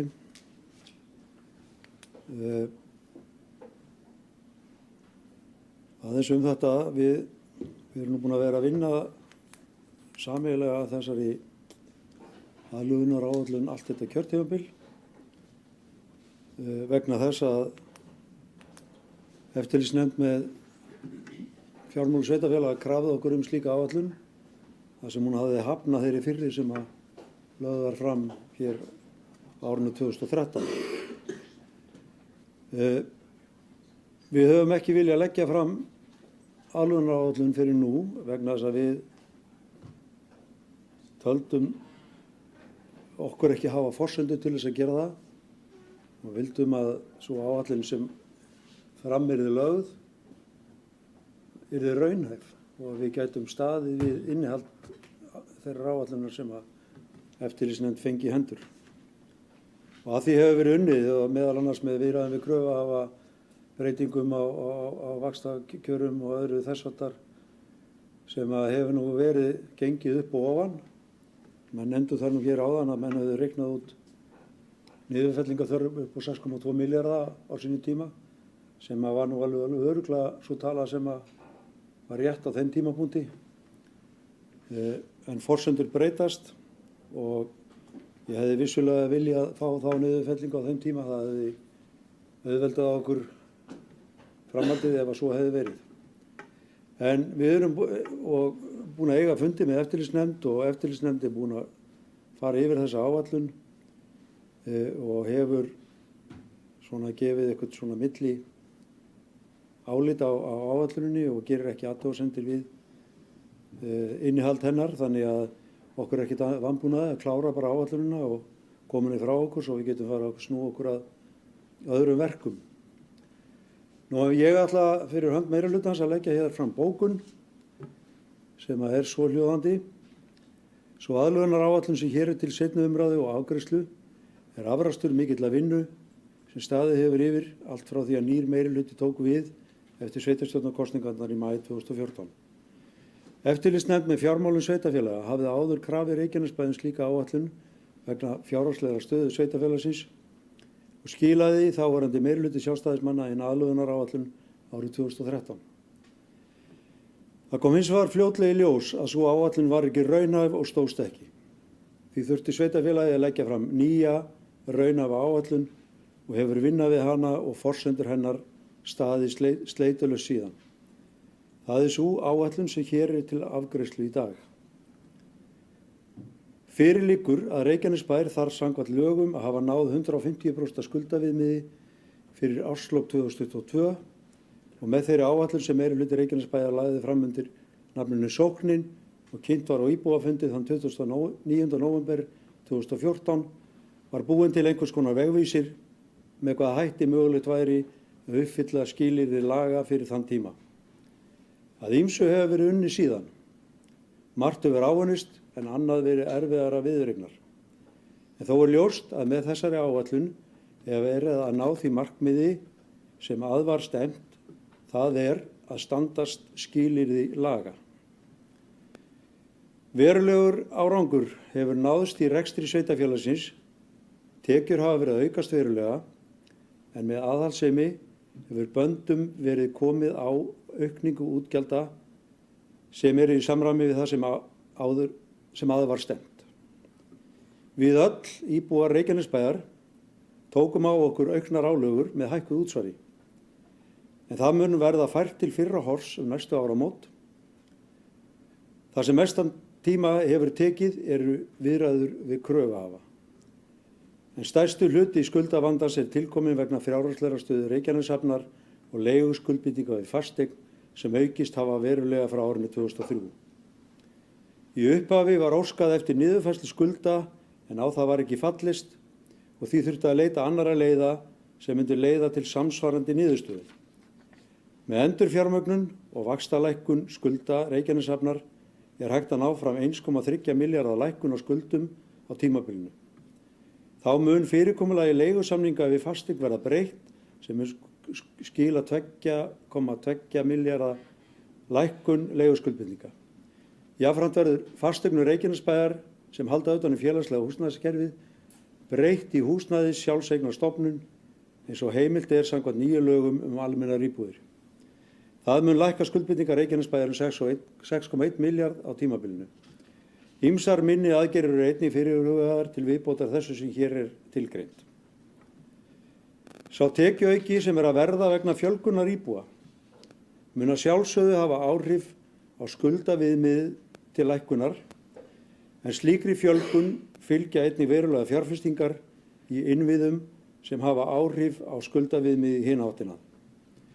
Nú liggur fyrir að ráðist verður í byggingu nýs grunnskóla í Dalshverfi 2 og svo mikla fjölgun sem er að eiga sér stað í Ásbrú kallar að sjálfsögðu á aukna fjárfestingu og aukin útgjöld. Það verður að gera ráð fyrir að fyrirhuguð uppbygging í Hlíðahverfi hafi í för með sér auknar fjárfestingar og verulegan útgjaldaauka. Það er ljóst að framundan er mikil vinna og að sumu leyti óvissa tekjur og gjöld. Og nauðsynlegt er að vera á varðbergi gagnvart þeim miklu breytingum sem hér eru að eiga sér stað í náinni framtíð.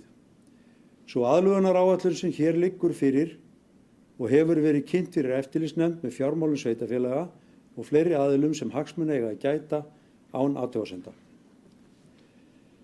Meirihlutinn vill að lokum þakka öllum þeim sem koma að þessari vinnu fyrir þeirra framlag, starfsmönnum sveitarfélagsins, ráðgjöfum, öðrum bæjarfulltrúum og nefndarmönnum. Og undir þetta skrifa fulltrúar meirihlutans. Orðið laust. Það er ekki fleiri sem hafa kastað í ljós. Þá vil ég bara bera upp þessa aðlögunaráætlun. Þeir sem samþykkja að geta aðlögunaráætlun, gefa merki. Hún er samþykkt 11.0 og þá er ekki fleira á dagskrá og hlé verður gert á fundinum meðan að fundargerð er ritið.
520. fundur bæjarstjórnar Reykjanesbæjar haldinn að Tjarnargötu 12, 8. apríl 2017 klukkan 17. Viðstaddir Árni Sigfússon, Böðvar Jónsson, Baldur Guðmundsson, Elín Rós Bjarnadóttir, Friðjón Einarsson, Guðbrandur Einarsson, Guðni Birna Guðmundsdóttir, Gunnar Þóransson, Kristinn Þór Jakobsson, Helga María Finnbjörnsdóttir, Magnea Guðmundsdóttir, Kjartan Már Kjartansson bæjarstjóri og forseti Guðbrandur Einarsson. Og fyrsta mál er fundargerð bæjarráðs frá 7. og 12. apríl 2017. Fundargerðirnar voru samþykktar án umræðu 11.0. Annað mál fundargerð umhverfis- og skipulagsráðs frá 11. apríl 2017. Forseti gaf orðið laust. Til máls tóku Kristinn Þór Jakobsson, Kjartan Már Kjartansson og Friðjón Einarsson. 20. og 5. liður fundargerðinni, 31. liður, 33. liður, 35. liður, 37. liður og 39. liður voru samþykktir sérstaklega og Guðni Birna Guðmundsdóttir lýsti sig vanhæfa undir 19. lið en fundargerðin var samþykkt 11.0 að öðru leyti. Þriðja mál er fundargerð Íþrótta- og tómstundaráðs frá 4. apríl 2017. Forseti gaf orðið laust og til máls tók Friðjón Einarsson og fundargerðin samþykkt 11.0. Fjórða mál er fundargerð stjórnar Reykjaneshafnar frá 10. apríl 2017. Forseti gaf orðið laust. Til máls tóku Magnea Guðmundsdóttir, Kjartan Már Kjartansson, Kristinn Þór Jakobsson, Guðbrandur Einarsson, Friðjón Einarsson og Böðvar Jónsson fyrir geðin. Með leyfi forseta þá mun ég ekki lesa bókunum sem barst rafrænt. En heimildin var samþykkt 11.0. Fundargerðin samþykkt á öðru leyti 11.0. Og 5. mál er ársreikningar Reykjanesbæjar og stofnana hans 2016 fyrir umræða. Ársreikningur lagður fram á fundi. Forseti gaf Kjartan sínu orðið og fór hann yfir ársreikningar Reykjanesbæjar og stofnana hans. Til máls tóku Friðjón Einarsson, Árni Sigfússon, Kristinn Þór Jakobsson, Gunnar Þóransson, Böðvar Jónsson og Guðbrandur Einarsson.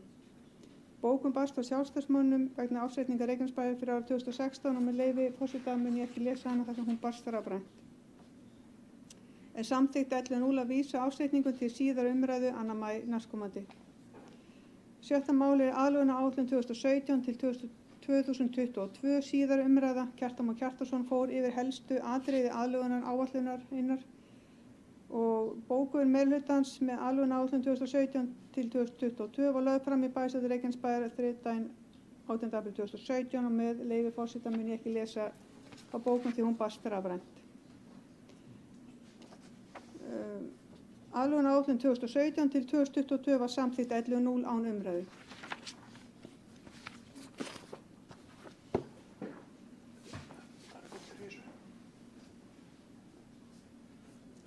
Þeir sem samþykkt að geta fundargerðina eru beðnir að gefa merki.